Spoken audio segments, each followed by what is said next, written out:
Howdy fellow YouTubers, Zippo again. This is a video response to Bill. He has a couple videos up of his knives. I like his case and his knives real well.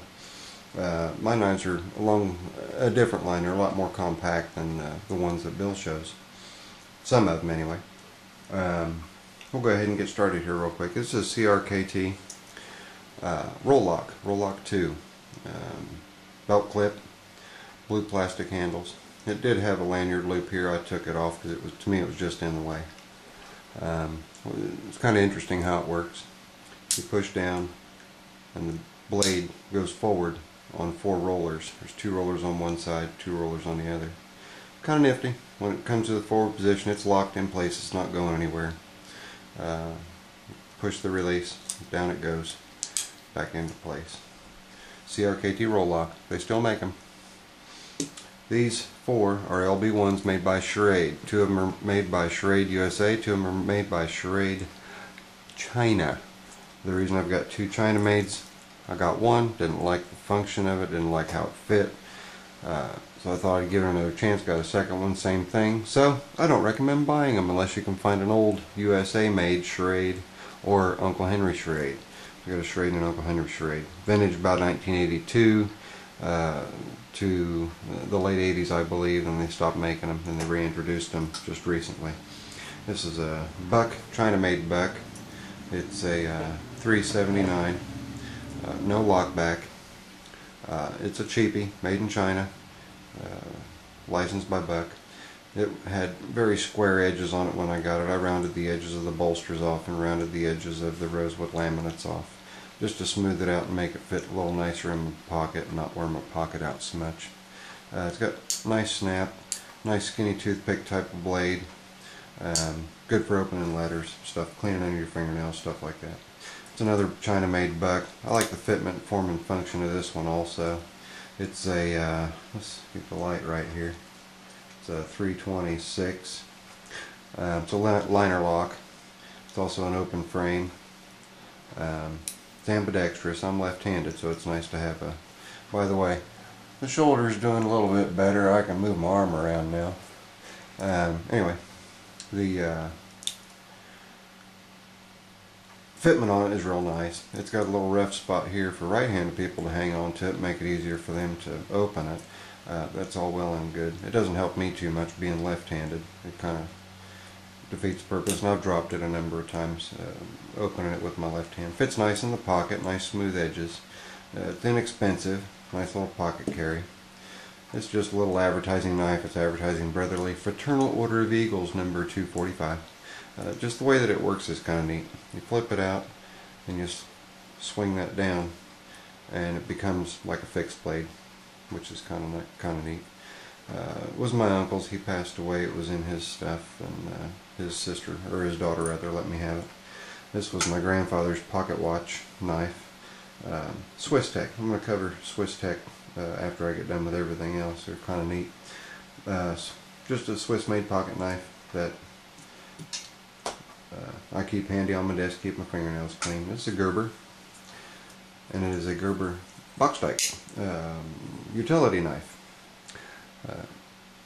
Just takes a standard Stanley blade. You can get the Stanley heavy duties that are a little thicker, and it just makes the blade a little more rigid in its holder. It's good for a lot of stuff. There's a lot of, anything you'd want a box dyke for, and it's real compact. Money clip. Then we got the Gerber clutch. This is a pretty neat little pair of pliers, and they're spring loaded. I got pliers, wire cutter down here. Then with it closed, on one side you've got a fingernail file and cuticle cleaner, as well as a number 2 flat, number 2 Phillips. Then on this side you got a pair of tweezers and a number 1 flat, and then on this side a knife. Pretty nifty, nice little pocket. A little rough around the edges, so it'd be kind of hard to keep in your pocket without wearing your pockets out. SOG. It's a spring assist, plastic liners, made of stainless steel. Anybody that has this SOG knife knows good quality. This is the Twitch 2. Didn't pay much for it. I think $24, something like that. Very nice knife. It's what I carry every day. Real quick, Schrade Walden with leather stack handle. It's been in the family forever, so I just hang on to it. This is a buck 119. It's got the Kydex nylon sheath.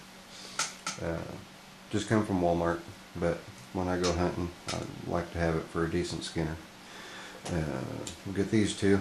This is an old set of USA made Gerbers. No spring loading, no nothing, no frills, no fancy, but it's got a lot of nice options that open from the inside. What I like about it, as opposed to Leatherman, when the Leathermans were out when I got this, when you go to grip it, all of your blades and everything were there, bits and all that stuff, so it just made it a little uncomfortable to hold. That's why I picked this one. It's got a serrated blade, and it's got flat and Phillips, number 1 Phillips, or number 1 flat, number 2 Phillips. It's got a file.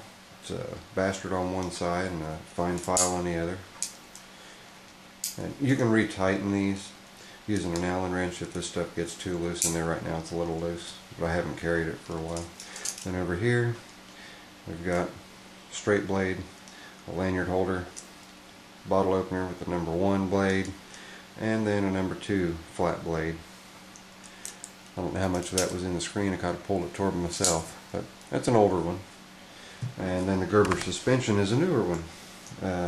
Now everything's on the outside when you've got it closed, and when anything you open is serrated. Anything you open locks into place.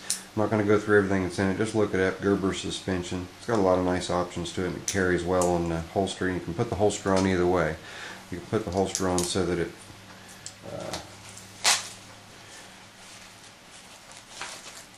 goes on your belt this way or this way. Either way you want to put it on, that way or that way. It's kind of nice. We've got through that, and here we've got a little Leatherman Micra. Leatherman Micra has scissors, spring-loaded scissors, a few blades in here. See what I mean? When it's open, all the blades are exposed, and you pinch your skin and stuff like that. But got a little lanyard holder. Let's see here. It's got a bottle opener, a number 1 screwdriver, tweezers, number 0, number 1 screwdriver, and that can also be used for Phillips. Then on the other side, nail file, fingernail cleaner, number 2 flathead, and knife blade. That's kind of neat, kind of handy. We managed to wrap most of this up in 8 minutes and 13 seconds. Now the neat one. I'm going to try to rush this one in. I got this off eBay. I was actually going, it was a pair of knives, and I was going for the other one because it was a glass knife that I wanted to get for my ex-father-in-law. He likes stuff like that, hand chipped like an arrowhead. But this was the other one that was in there. It's got a very sharp blade on it. It's all been put together on an African trading bead. The number of chevrons and the size of the bead denotes, and it's made of glass, denotes the value. And this is something that is still going on today, the trading of the beads for goods like rice, flour, water, what have you. So it's kind of neat. Somebody's a little ingenious and took and made a pretty nice, very little knife out of a African trading bead. And you can look up you can Google African trading beads, and it'll show you, and it'll tell you what the chevrons and all the values and whatnot are about it. So, but that's it. My collection's kind of lame compared to Jeff's, but Bill's, but there's a couple of them in there. We'll talk to you guys later. I'm out.